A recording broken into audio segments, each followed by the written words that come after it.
today is all about mites. And so as we walk into this, we're going to go through a number of different treatment options, but we'll also talk about what happens, what's going on here. You know, like right now, we still have the bee population increasing. You're seeing your hives just getting bigger and bigger and bigger. You can look at the front of the hive often and see thousands of bees bearded because it's got hot. They're out on the front porch taking a little siesta break. The mites are still on the rise. So as we go a little further in time, you're going to find that the mite counts will increase significantly in less than 4 weeks' time. So if you're doing monthly mite washes, you'll notice this. If you've got 2 mites today, check in a month, you're probably at 6 or 12 for 300 bees.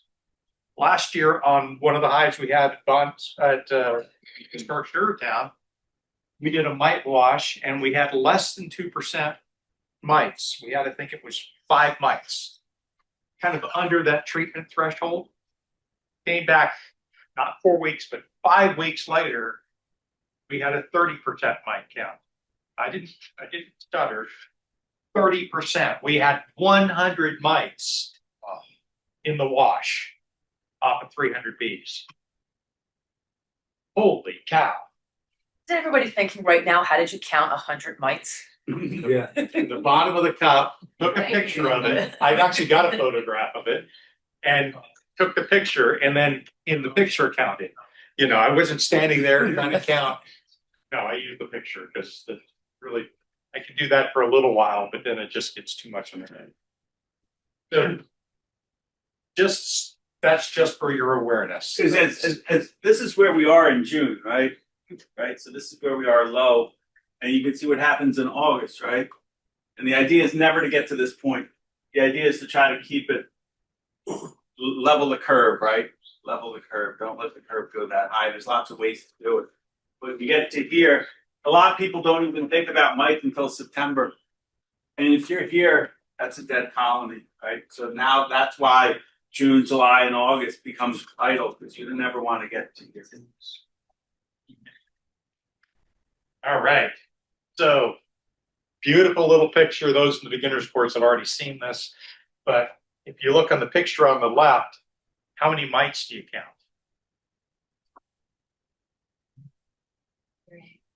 1. You see 1? Okay. 2. Anybody see more? You see 2? 5. You see 5? Anybody else? That was my count, was 5. I see George. You know, you sorry. Mite, thank you. There's a mite right there. Look, the dot's right on it.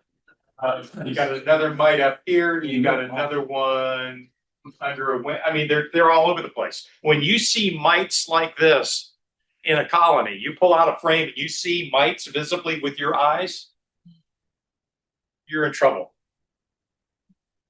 You're in trouble because when they're up on top, they've already gone into the fat on the sides of the bees, which is where they get their nourishment. They're not getting anything when they're sitting up on top of the bee. Maybe they're up sightseeing. I don't know. But that's not what they're doing, getting sustenance.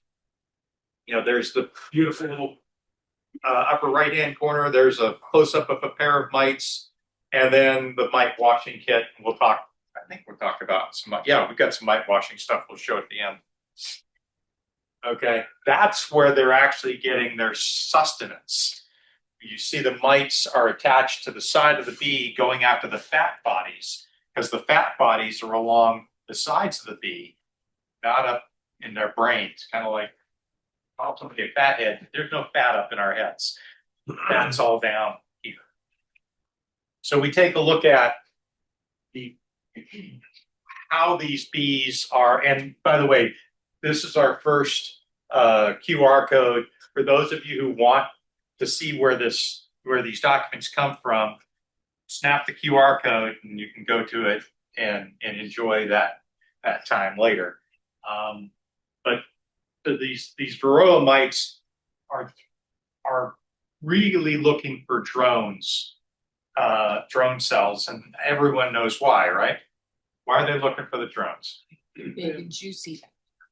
They take 24 days to emerge. There you go, 24 days. That's the number I was looking for. Somebody's 24 days to emerge. So when you look at the comparison on the left, there's your drones, and on the right are your workers. And you see down around day 9, you've got the varroa mite going into the cell just before it's capped.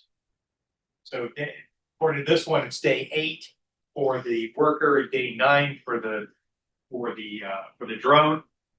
And then as you look down, you see there's a male egg, and then there's some female eggs, and then a male adult, and then 2 female adults are emerging with the drone. So that's 2 generations of varroa mites that can come out of a drone cell, whereas on the worker, you're getting really 1 generation. So your drones are really where your yes, you could call it a problem, where the issue really comes out is those drones with their 24-day cycle. Yeah, Mark, can I ask a question? you may.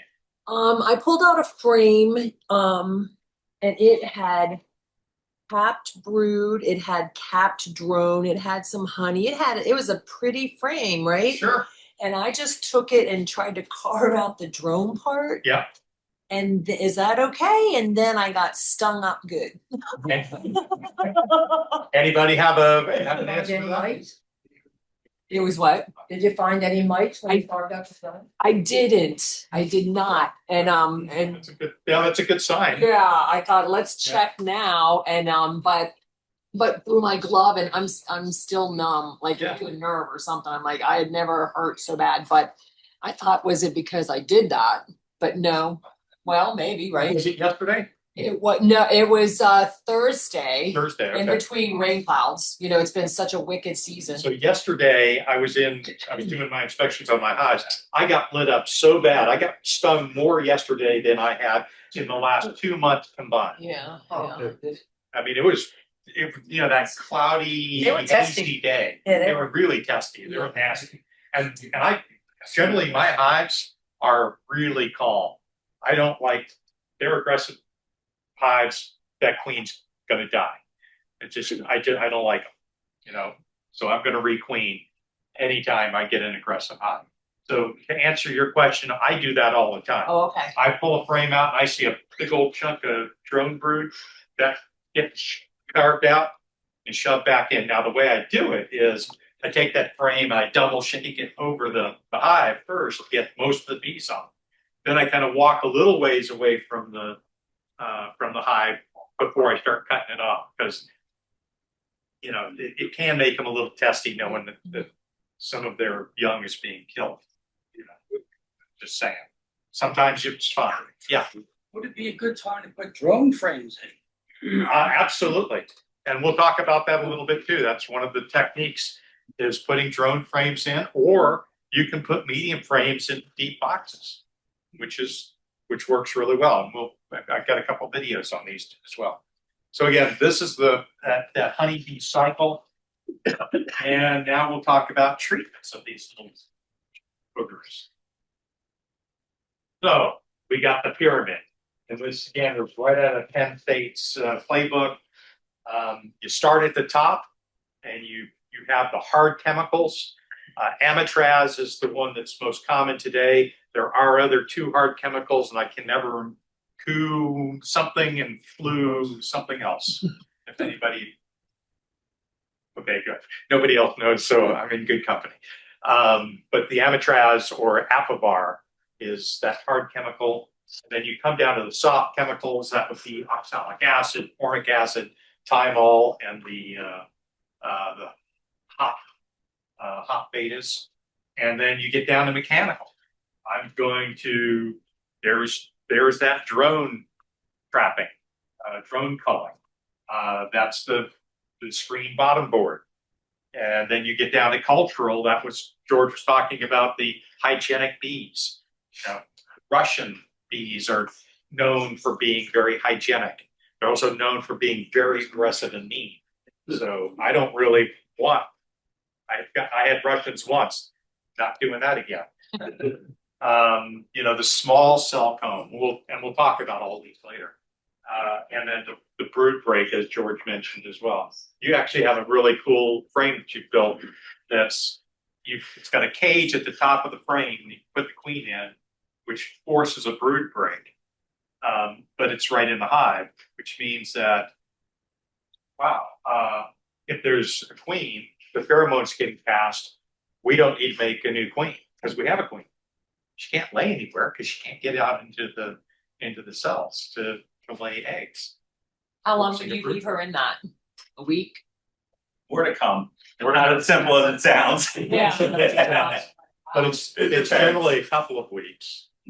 At least 9 days to get those all the eggs capped. And so Next one. Yeah, no, it definitely is sort of a little more complex, but yeah. Tony, Back to your thing about Monica's about getting stung and all. Anybody used, it's called Honey Be Gone by Denton. I have it. It's supposed to keep the bees down, like if you put a few drops of this stuff on top of your inner cover, it kind of, and then close the hive for a second or two. It drives all the bees down. And a person told me that from another group, I think he's in the Delaware Club. If you put a couple drops of that stuff on your hands or your gloves, it kind of keeps the bees off of them. And it's not like an insecticide. It's right. supposed to be something that naturally keeps the bees away. But I didn't know if anybody else used that before. Tony, I have one of those boards that have the cloth and I spray it, and when you set it on there to harvest your honey, it pushes all the bees out. Well, you're And- talking about it. Be gone. What do you call it? fume board. Yeah. Basically.